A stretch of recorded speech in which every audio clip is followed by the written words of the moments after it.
बाराबंकी की हैदरगढ़ विधानसभा से आज रक्षा मंत्री राजनाथ सिंह आए थे। बीजेपी प्रत्याशी दिनेश रावत के समर्थन में आए थे, जिसमें उन्होंने चुनावी जनसभा को संबोधित किया। हमारे साथ ज्यादा बातचीत के लिए दिनेश रावत जी हैं। कितना समर्थन मिलेगा, क्या लगता है इस बार?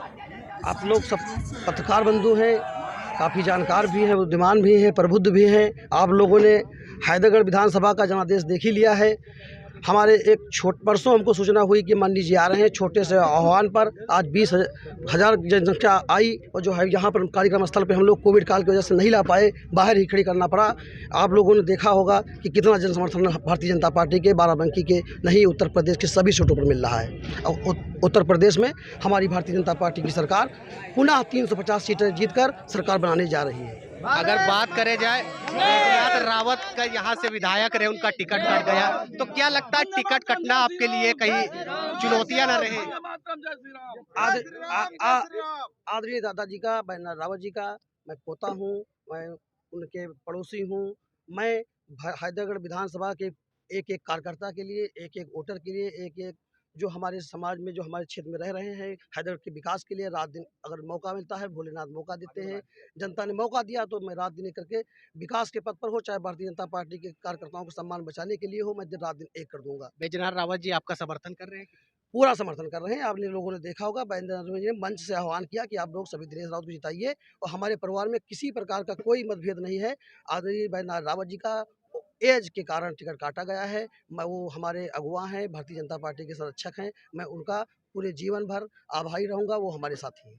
अगर बात करी जाए हैदरगढ़ विधानसभा की, आप युवा प्रत्याशी है, क्या लगता है? आप युवा प्रत्याशी है, अभी आपको टिकट मिला है, किससे आपको लग रहा है कि हमारी फाइट? हमारे क्षेत्र की ये युवा ही नहीं, हमारे बुजुर्ग साथी, हमारे नौजवान साथी और हमारे युवा मंडल अध्यक्ष सचिन वर्मा जी हमारे साथ हैं। युवा की एक बहुत बड़ी टीम है। भारतीय जनता पार्टी के हैदरगढ़ के कार्यकर्ताओं की एक मांग थी कि एक तेज तर्रार, एक हम लोगों का बीच का, हमारे भाई का एक तेज तर्रार युवा को भारतीय जनता पार्टी का प्रत्याशी हैदरगढ़ से बनाया जाए। इसीलिए भारतीय जनता पार्टी ने शायद उत्तर प्रदेश में एक बहुत ही युवा प्रत्याशी के रूप में हमको उत्तर प्रदेश में एक बहुत कम सीटें होंगी जहां हम जैसे उम्र का कोई सीट भारतीय जनता पार्टी से टिकट पा गया हो, हमको युवा के रूप में प्रतिनिधित्व दिया है। मैं पूर्ण विश्वास से कहता हूं, मैं युवाओं को साथ लेकर, बुजुर्गों को साथ लेकर, भारतीय जनता पार्टी के नहीं जनता के साथ लेकर, नौजवानों को मैं उत्तर प्रदेश में हैदरगढ़ विधानसभा में विकास का हो, चाहे भाईचारा का हो, चाहे सेवा का हो, चाहे भारतीय जनता पार्टी के सरकार का सम्मान बचाने का हो, मैं दिन रात करके एक दिन काम करूंगा। अगर आप बात करी जाए हैदरगढ़ विधानसभा की, तो क्या लगता है आपको किस तरह के विकास कार्य हुए हैं, किस तरह के होने चाहिए आपके हिसाब से? इस विधानसभा का प्रतिनिधित्व पूर्व के मुख्यमंत्री और वर्तमान के रक्षा मंत्री आदि राजनाथ जी ने किया है। आप लोगों ने जानते होंगे, हैदरगढ़ में जब रक्षा मंत्री राजनाथ जी तो तब अनेकों पुल बनाए थे, रोडों का जाल बिछाया गया था, मगर बीच में हमारी सरकार 10 साल नहीं रही। एक बार बसपा की सरकार रही और इससे पहले तो आपके विधायक रहे। इससे पहले विधायक रहे, उनके कार्यकाल में पुनः उतने सालों के बाद उन रोडों का फिर से काम हुआ है। आपको लगता है विकास हुए कि नहीं? विकास आप लोगों ने देखा होगा, आप गाँव के रास्ते देख लीजिए। हम लोग अभी सफर करके आए हैदरगढ़ की रोड पर, तो काफी गड्ढे, ये आप भी जानते हैं, हम भी जानते हैं, तो क्या लगता है इसका प्रभाव पड़ेगा कि नहीं आपको? भारत में आज एक्सप्रेसवे मार्गों का एक महायुद्ध चल रहा है। इतने एक्सप्रेसवे मार्ग बनाए जा रहे हैं, जिनको एक्सप्रेसवे मार्ग बनाने के लिए उस पे जो कंस्ट्रक्शन का काम है, जो मिट्टी का काम है, जो बालू का काम है, जो सीमेंट का काम है, उनको लाने ले जाने में जो रास्ते हमारे गड़बड़ हुए थे, सिर्फ उन्हीं रास्तों पे थोड़ा बहुत दिक्कत बची है। हो सकता है 1-2 रास्ते हों, बाकी भारत में नहीं, उत्तर प्रदेश में, भारत में सभी जितना रोड भारतीय जनता पार्टी की सरकार में सड़कों का निर्माण किया गया है, कभी सरकार में नहीं किया गया है, न कि कभी हो सकता है।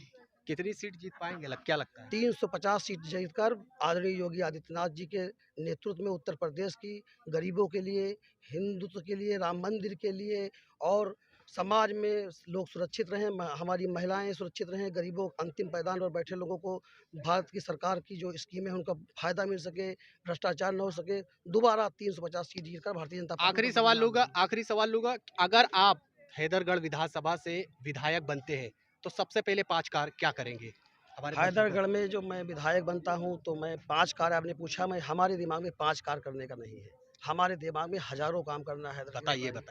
मैं सबसे पहले जो हमारे 3 हमारे हैदरगढ़ नगर में आने के लिए यहाँ हमारा एक्सप्रेसवे है, यहाँ हमारा सुल्तानपुर रोड है।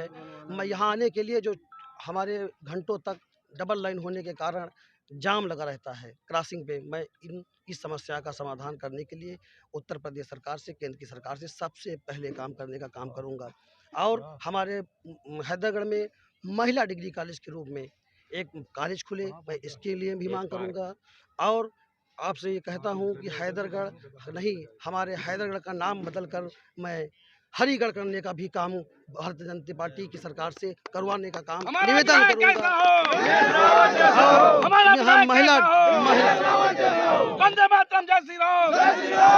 और यहाँ महिला डिग्री कॉलेज खोलकर मैं एक स्पोर्ट कॉलेज बनाने के, जो हमारे लोग क्षेत्र में कोई स्पोर्ट कॉलेज नहीं है, मैं इस भारत सरकार से मांग करूंगा और स्पोर्ट कॉलेज खुलवाने के लिए मैं यहाँ करूंगा।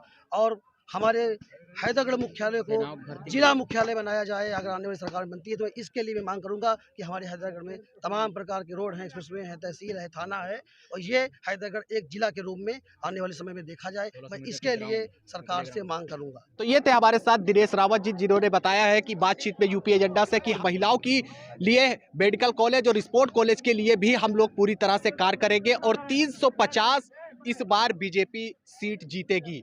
तो ये रक्षा मंत्री राजनाथ सिंह के कार्यक्रम के बाद हमने बीजेपी प्रत्याशी हैदरगढ़ से है उनसे बात, दिनेश रावत से बात की है, तो उन्होंने साफ तौर पे बताया है। कैमरामैन सतेन के साथ मैं मोहम्मद रिजवान, यूपी एजेंडा 12 बजे।